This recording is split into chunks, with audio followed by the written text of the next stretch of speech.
Gold, trusted gold buyers. మీరు తాకట్టు పెట్టిన బంగారాన్ని విడిపించి ఈ రోజు ఉన్న మార్కెట్ ధరకు కొనబడను.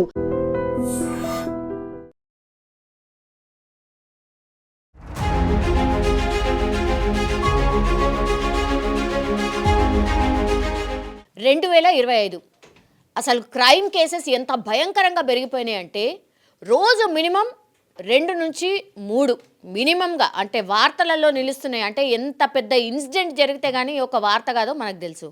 అట్లాంటిది ఇయర్ ఎండింగ్లో ఉన్నాం, అయినా సరే ఇట్లాంటి వార్తలు ఏమాత్రం తగ్గట్లేదు. ఈరోజు పొద్దున మల్కాజ్గిరి అంటే మేడ్చల్ మల్కాజ్గిరి జిల్లాలో ఒక చిన్నారి కేవలం 7 ఏళ్ళు మాత్రమే ఉన్నాయి.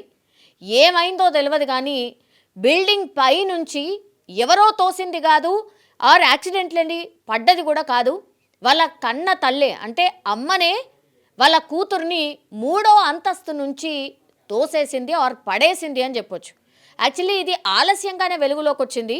నిన్న మధ్యాహ్నం పూట 2 గంటల ప్రాంతంలో అయితే జరిగింది. తీరా చూస్తే ఎంత భయంకరంగా అంటే 3వ అంతస్తు నుంచి ఒక్కసారి ఆమెను కింద పడేసిన తర్వాత మొత్తం ఆమె అంటే కొనా ఊపిరితోని ఆ పాపని గాంధీ హాస్పిటల్కి అయితే తరలించిండ్రు. చుట్టుపక్కల వాళ్ళు, కన్నతల్లి కాదు, చుట్టుపక్కల వాళ్ళు తరలించడం అయితే జరిగింది. అసలు ఏమైంది, ఎందుకు, ఏంటి అని అంటే ఆ బిల్డింగ్లో జనరల్లీ చాలా పోర్షన్స్ ఉన్నాయి, 3 స్టోర్డ్ బిల్డింగ్. సో అక్కడి నుంచి చాలామంది పిల్లలు ఏదో ఒకటి పడేయడం లాంటివి చేస్తూ ఉంటారట, సౌండ్స్ వస్తూ ఉంటాయట. ఒక్కసారిగా ఈ పాపని పడేసిన తర్వాత అట్లనే పిల్లలు ఎవరైనా ఏదైనా పడేసిండ్రో ఏమో అనుకొని అందులో బిల్డింగ్లో ఉండేటన్న ఒక మహిళ బయటకు వచ్చి చూసేసరికి పూర్తిగా ఆ అమ్మాయే కింద కనిపిస్తోంది.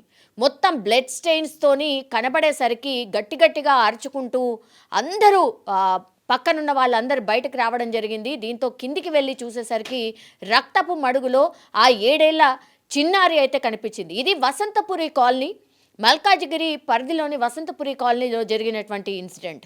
ఒక్కసారిగా అందరూ షాక్ అయిపోయినారు. 7 ఏళ్ల పాపని ఇంత దారుణంగా అసలు కన్నతల్లి ఎట్లా విసిరేసింది ఏంటి అని కనుక్కునే ప్రయత్నం ఒకటి జరుగుతోంది.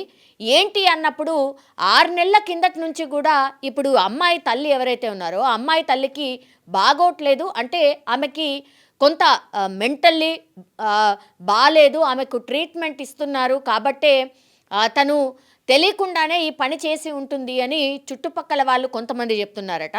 మిగతా వాళ్ళు ఏం చెప్తున్నారంటే అసలు అట్లాంటి పరిస్థితి ఏమీ లేదు, బాగానే కనిపించింది, చాలా సాధారణంగానే మాట్లాడింది, మరి ఆమెకి ప్రాబ్లం ఉందని మాకైతే తెలియదని ఇంకా కొంతమంది మాట్లాడుతున్నటువంటి సిచ్యువేషన్ అయితే కనిపిస్తోంది. కానీ ఒక్కసారిగా ఈ అమ్మాయి పేరు వచ్చేసి షారోమి, వాళ్ళ అమ్మ పేరు వచ్చేసి మోనాలిసా.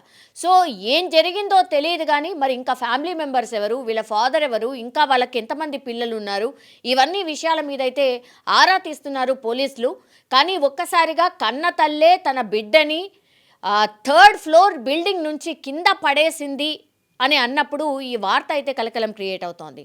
ఆ అమ్మాయిని అంబులెన్స్ పిలిపించి, చుట్టుపక్కల వాళ్ళే అంబులెన్స్ని పిలిపించి ఆమెని గాంధీ హాస్పిటల్కి తరలించే లోపే ఆమె చనిపోయినట్టుగా హాస్పిటల్ వర్గాలు అయితే ప్రకటించాయి. ఆమెని ఇప్పుడు ప్రస్తుతం అయితే పోస్ట్ మార్టం కోసం ఆ అమ్మాయి మృతదేహం ఇప్పుడు గాంధీ హాస్పిటల్లో అయితే ఉంది. ఇప్పుడు కేసు నమోదు చేసినటువంటి పోలీసులు అన్ని యాంగిల్స్లో ఇప్పుడు దర్యాప్తు చేస్తున్నారు. అసలు ఈ ఇన్సిడెంట్లో ఏం జరుగుంటుంది, ఈ పాపను చంపాల్సిన సిచ్యువేషన్ ఎందుకు వచ్చింది, వీళ్ళ ఫాదర్ ఎవరు, ఇంకెంతమంది పిల్లలు ఉన్నారు, అట్లాగే ఈమె అంటే ఈ కన్న తల్లికి బాగోట్లేదు, హెల్త్ ప్రాబ్లం ఏదో ఉంది, మెంటల్లీ కొంత డిస్టర్బ్డ్గా ఉంది కాబట్టి దీనికి పాల్పడి ఉంటుంది అని ఇంకొంతమంది అయితే చెప్తున్నారు. కానీ నిజంగా ఏం జరుగుంటుంది, నిజంగానే ఈ కన్న తల్లికి ఏదైనా హెల్త్ ఇష్యూ ఉందా, లేకపోతే ఇంకేమైనా రీజన్తోని ఈ అమ్మాయిని కింద పడేసిందా అన్న కోణంలో పోలీసులు అయితే దర్యాప్తు చేస్తున్నారు. కానీ ఈ మధ్య కాలంలో మరి ఏం జరిగిందో ఏంటో కానీ చాలామంది ఈ తల్లులే బిడ్డల్ని చంపుతున్న సిచ్యువేషన్స్ అయితే ఈ 2025లో భయంకరంగా నమోదయ్యాయి. మొన్న కూకట్పల్లిలో జరిగింది, అంతకంటే ముందు కుత్బుల్లాపూర్లో జరిగింది. 2 పిల్లల్ని కర్కశంగా చాకులతో పొడిచి చంపేసినటువంటి సిట్యుయేషన్. రక్తపు మడుగులో కొట్టుకుంటున్నప్పటికీ కూడా ఆ కన్న తల్లికి స్పృహ కూడా లేదు. ఆ తర్వాత ఆమె కూడా ఆత్మహత్య చేసుకుంది. ఆమెకు కూడా సేమ్ ఇట్లనే హెల్త్ ఇష్యూ ఉండే.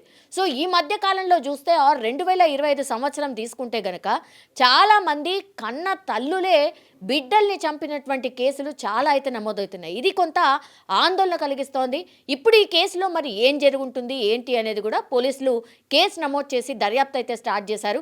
మరి ఇన్సిడెంట్కి సంబంధించి పోలీసులే ప్రెస్ మీట్ పెట్టి అసలు ఇన్సిడెంట్లో ఏం జరిగింది ఏంటి అనేది ఇవాళ చెప్పే అవకాశం అయితే కనిపిస్తోంది.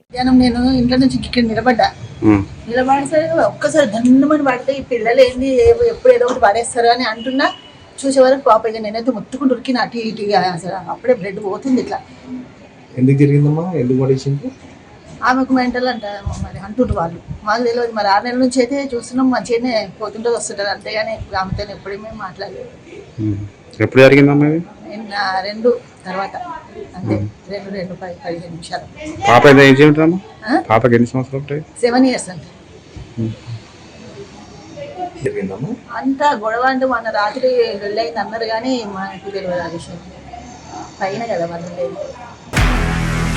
నిజంగా ప్రస్తుతం ఉన్నటువంటి సమాజం దేనికి ప్రయారిటీ ఇస్తుంది? ఆర్థిక సంబంధాల చుట్టూ మాత్రమే తిరుగుతోంది. మళ్ళీ ఎన్నికలంగానే చాలా విరక్తి కలుగుతున్నాం. మంచి అనిపిస్తుంది కదా, లేడీస్ కూడా ఛాలెంజింగ్ జాబ్స్ చేసినప్పుడు చాలా బాగుంటది. ట్రాఫిక్ అసిస్టెంట్స్ గా నియమించిన ట్రాన్స్జెండర్స్ అందరితో సాల్యూట్ చేయించుకుంటున్నారు. ఫుడ్ డెలివరీ ఇవ్వటానికి వెళ్ళినటువంటి డెలివరీ బాయ్ అనిల్ పై కళ్ళ ముందు పెళ్ళండి